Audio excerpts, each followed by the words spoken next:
So before we get started, let's kind of go through a brief agenda on what we're going to talk about today. So the main topic being what is NXX. So we're going to go through some of the details of the key distinctions or key differences between the NXX product suite and the standard NX portfolio that you're probably familiar with. And we'll also talk about some other additional tools that have been added exclusive to NXX, such as the AI-driven Copilot, which is a Microsoft collaborative tool that's being added to the NXX product and exclusive to NXX. Sadly, I'm not able to show that to you directly today, but I'm going to be using Performance Predictor to kind of go through an example of what Copilot can do using some images of what it looks like in the test run of what it's currently available as in beta. Then we'll move into built-in data management, where we'll talk about some of the data management capabilities within NXX that are built out of the Teamcenter X platform. And then finally, we'll move into getting started with NXX and onboarding. So the onboarding process and licensing of NXX is very different from the standard NX system. So we'll talk about what the admin control panel looks like and how you can assign users and what that process looks like from the end user side as well, and getting started on using NXX. And then we'll finish it out by just talking about the NXX scalable license seat options. So getting into it, what is NXX? So NXX is just NX on the cloud. It provides you all the features and functionality of your NX CAD suite as in a more flexible and simplified way. So NXX is providing you a solution that you can effortlessly download and install on your devices. And this approach delivers all of the functionality you're familiar with from the NX product, while also maintaining the ability to use it in offline mode as well. So you can have productivity even in the absence of an internet connection. NXX also provides this flexible user experience through its multiple ways of accessing the software. So whether you're accessing it through your desktop as you traditionally would, or streaming it through the optional remote add-on, you can work on your projects whichever way works best for you. And it also provides a simplified IT approach. Since your licenses are no longer going to be managed on a local server or on a server on the network, that's one less thing you have to worry about in terms of maintaining your licenses for your CAD system. So it's all based out of that cloud, so the user should just log in and they'd have access to their software through that. NXX also includes data management, which we'll talk about in a little later on, giving you a trusted data management location for a single source of truth, enabling easier collaboration without the threat of data risk. And also, this is all built upon the same NX architecture and utilizing the same data model. So NXX is completely integrated with NX and all the other products throughout the Siemens Accelerator platform. So let's talk about Copilot, something that's exclusive to NXX. So this is a recent announcement. Copilot is exclusive to NXX and it's powered by Microsoft Azure. So this takes our natural language interaction and task automation to the next level. So you can literally tell NX what you want it to do in natural language, and it'll execute those commands needed to do it. And you can even feed this documentation on engineering best practices or any information that you want to be using to guide your design processes. This can make it easier for new users to get up to speed and onboarded, giving them a tool that's directly within the user interface of NX to search through that documentation for your company's standards when it comes to designing your parts. And this is also a useful tool just for your long-term engineers, so that gives them access to all this information directly inside the NX interface, rather than having to fiddle around going into libraries of documents or finding documentation on a file server or something like that related to your guys' standard practices. You can drive it all directly from the NX platform. So let's go ahead and start going into some more demonstrations of the product. So I have a short demonstration that's going to show you how Copilot can be leveraged with the new Performance Predictor. Performance Predictor is another new tool that was recently added. The way I like to look at Performance Predictor is it's a designer level simulation tool, and it's built around the premise of accelerating the simulation process and make physical testing more approachable for your traditional design team. Let's go ahead and hop over to NX where I can kind of walk you through this. So in this use case, I'm going to be looking at a specific part that I want to run an analysis on. And I'm going to be using Performance Predictor to quickly go through and run this analysis. And you're going to notice that the process varies quite differently from our traditional simulation. Performance Predictor is just a toolbox add-on, so it's just a tab within my modeling environment. And I can quickly start a new analysis directly from here. You'll also notice on my resource bar, there's a separate tab associated with the Performance Predictor. And once I go ahead and start this analysis, there's a variety of different settings in here, depending on how you want, what type of analysis you want to do, giving you the ability to do linear statics, natural frequency, or even steady state. In this case, we're just going to be doing linear statics. And then I can also define the resolution, which we'll kind of see what this is for here in a second once I get through with the analysis steps. So once I confirm that, it's going to go ahead and populate my performance predictor navigator with some requirements that are needed for the analysis to run. The first being the analysis bodies. And I can drive this directly from the navigator, or I can use the commands in my ribbon bar, whichever you prefer.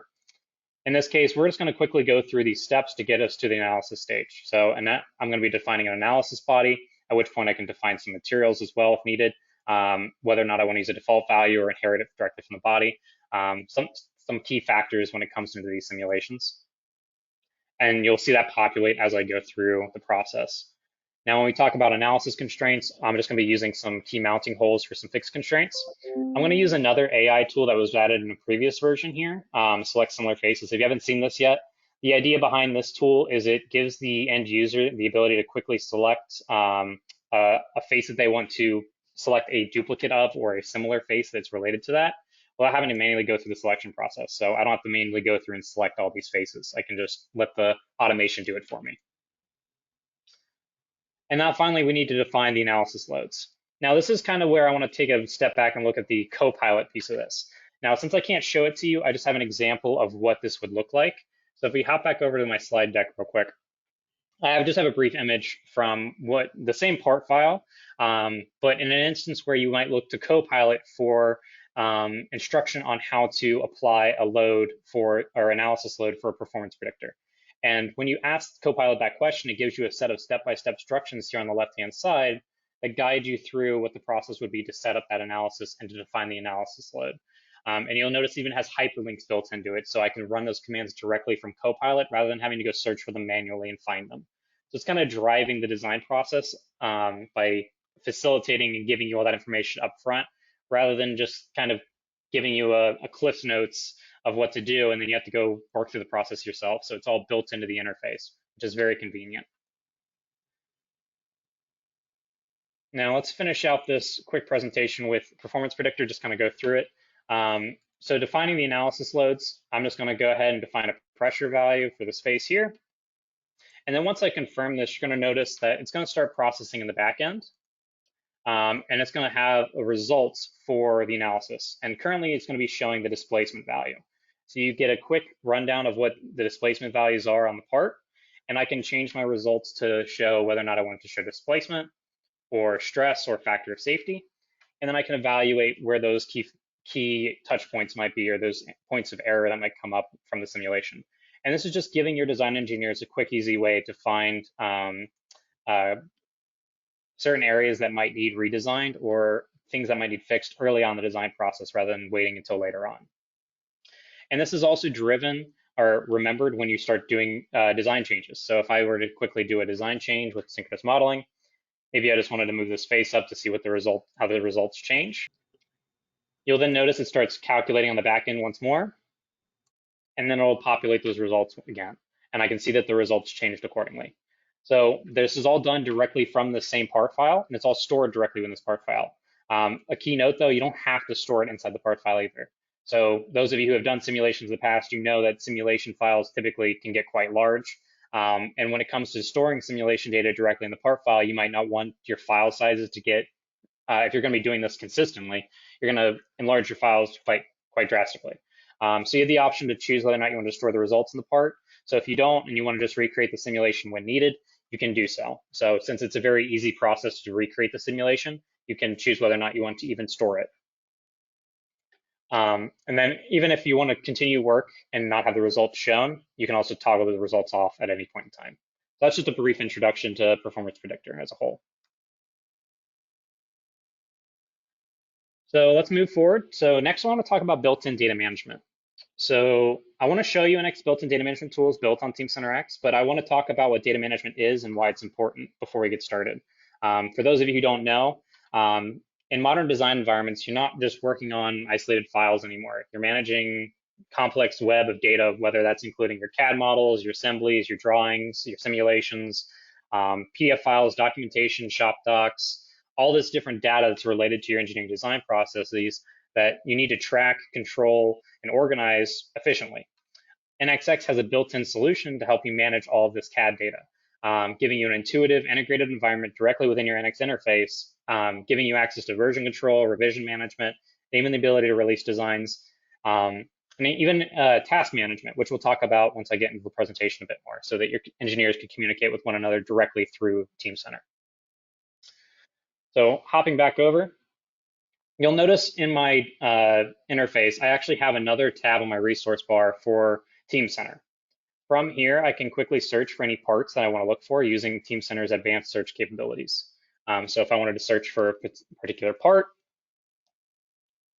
I can quickly run through and check whether that's using the part number or using the part name or whatever factors I want to use. I can search for that particular component. And there's a number of filters built into this as well. So if I want to filter down based on owner, release status, or date released, and so on, I can utilize those filters to help me drive down and find the part that I'm looking for.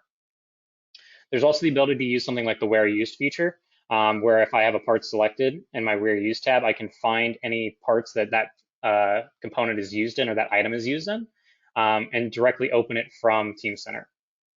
So in this example for this chassis assembly here, I can open this directly in NX from Teamcenter. And this goes back and forth. So I'll actually show that here in a second as well, how you can open a part from NX inside Teamcenter. So you'll notice once I have the part open, there's a couple key differences here between your native NX environment and your managed NX environment. Obviously, there's a Teamcenter tab in my resource bar that has a variety of other commands that are associated with it. But something you might notice early on is in your assembly navigator, there's a number of different factors in here as well. You'll notice there are part IDs assigned to each of the individual parts, as well as this modifiable column that shows whether or not a part is modifiable or not. And this is usually distinguished between whether or not a part is released. So you can see this part currently has a release status when I hover over it.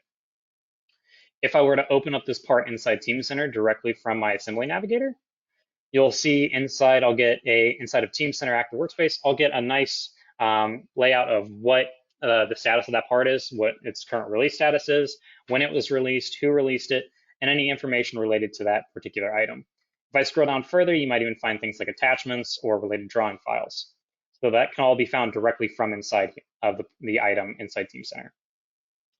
And when we talk about discussion boards or communicating with your other engineers inside Teamcenter on the item itself, you can have discussion boards directly on the part, where you can talk about whether or not you're having particular issues with the component, or there's things that you need to evaluate as a whole, as a group about a particular assembly.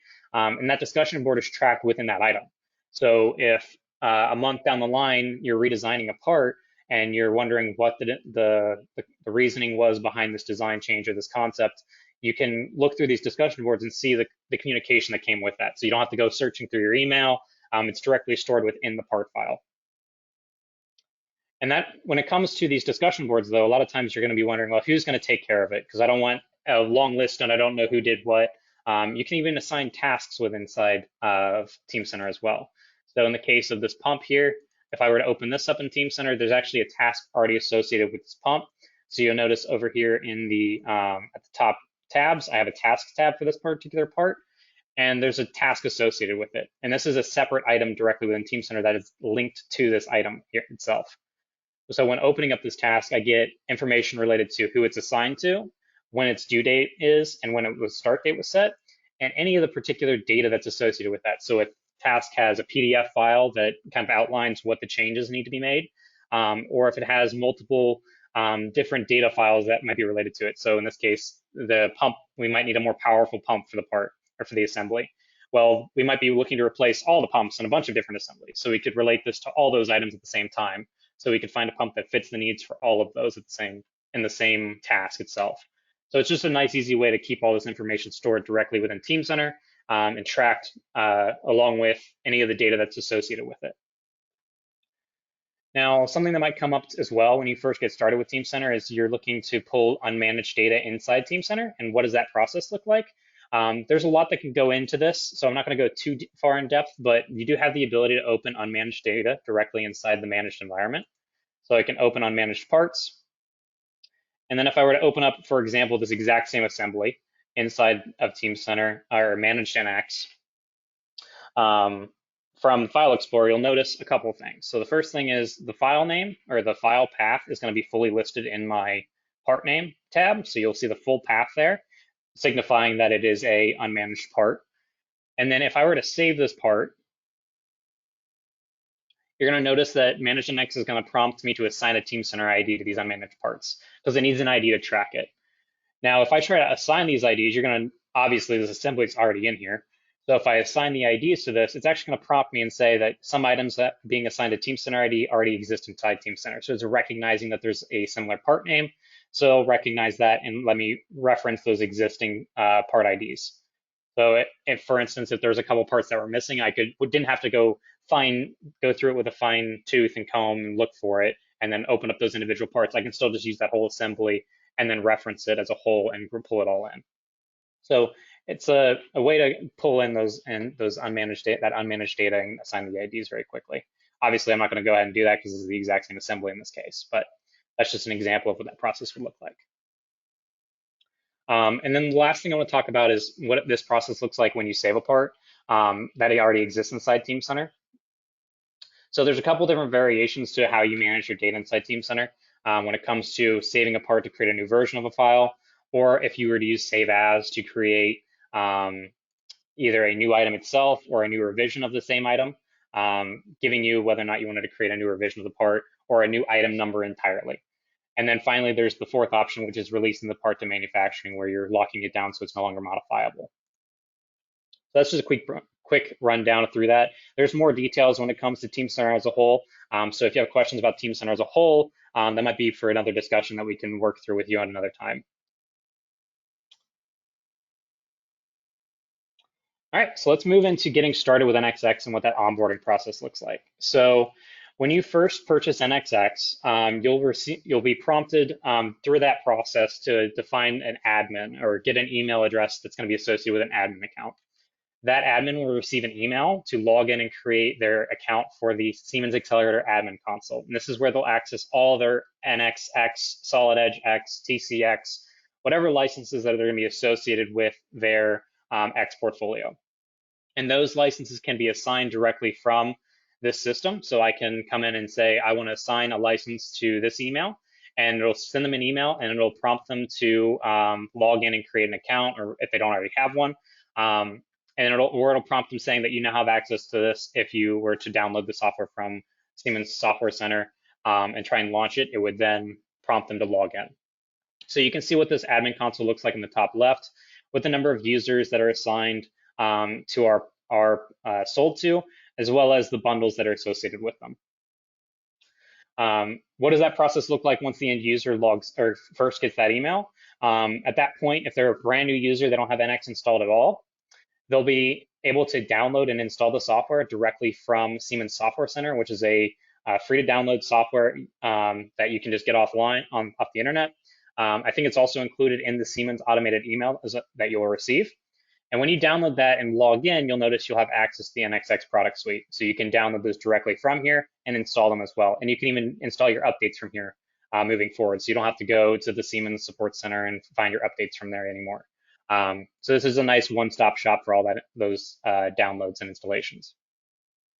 Another quick note when it comes to Software Center, if you're looking to use built-in data management, it doesn't come pre-installed when you install NXX. Once you install a version of NXX, you'll actually get another option down here for the Team Center X built-in data management download, and you'll install that on top of the NXX platform. So there's just might be a second step there. And then once it's installed, they'll just launch the NXX software, and it'll actually open up a web browser for them to log into their account for the first time. They'll log in, and then they'll be logged in to use the NXX license that was assigned to their account. The only other quick note with that, if you already have NX installed, like a previous version of NX, and you're looking to adopt NXX from standard NX, it's a matter of just setting an environment variable in reality. So we can walk you through that process, but if you're familiar with how NX points to license servers, instead of pointing to a direct server, you're going to be pointing to the cloud. So you just change that 29,000 at license server to just the word cloud, and it'll point to that. And then it'll drive you to log in when you use NXX. But you'll have to have a license through this NXX admin console for it to work properly. So you can't just use NXX even though you have a standard licensing. It's two different platforms entirely. But if you were to make that move, that's what the process would look like. So you don't have to reinstall the software again. And finally, I just want to talk about the license seat options. So there's 4 standard seats supplemented by value-based licensing. The key here, there are the standard, advanced, and premium licenses. These are about equivalent to what people might remember as the Mach bundles. So Mach 1 being standard, Mach 2 being advanced, Mach 3 being premium. And those licenses have about the same functionality tiers. When it comes to the design essentials, that kind of acts as a middle ground between your design standard and your viewer licenses, giving you access to your basic design tools that an introductory level engineer might want to have access to, or someone who does small changes or checking within the part file. So you'll have access to things like synchronous modeling, feature-based modeling, sheet metal, assemblies, drafting, but you won't have access to any of the advanced tools like convergent modeling, for example, or basic freeform. And as a quick note, performance predictor is also included within that license as well. And the other key difference here is the way add-ons are handled. So add-ons in the standard NX portfolio, you would typically see you have the a la carte option where you go and buy those individual seats. With NXX, it's focused on the NXX value-based licensing or the tokens-based licensing system. So you just purchase a pool of tokens that would give you access to the entire add-on suite of the NX portfolio. So you just buy those token pools and it would pull from that for any of the add-ons that you need. And then just in summary, today's session, we talked about NXX and how it differs from standard NX, as well as some of its key advantages. We went over some of the new AI-driven tools, such as Copilot and Select Similar Faces using the new performance predictor. And then we talked about how NXX leverages Teamcenter X to provide a built-in data management solution for NXX. And we covered what the onboarding process looks like for that, as well as the available licenses for the NXX product. So at this point, I think we're going to be opening up for questions.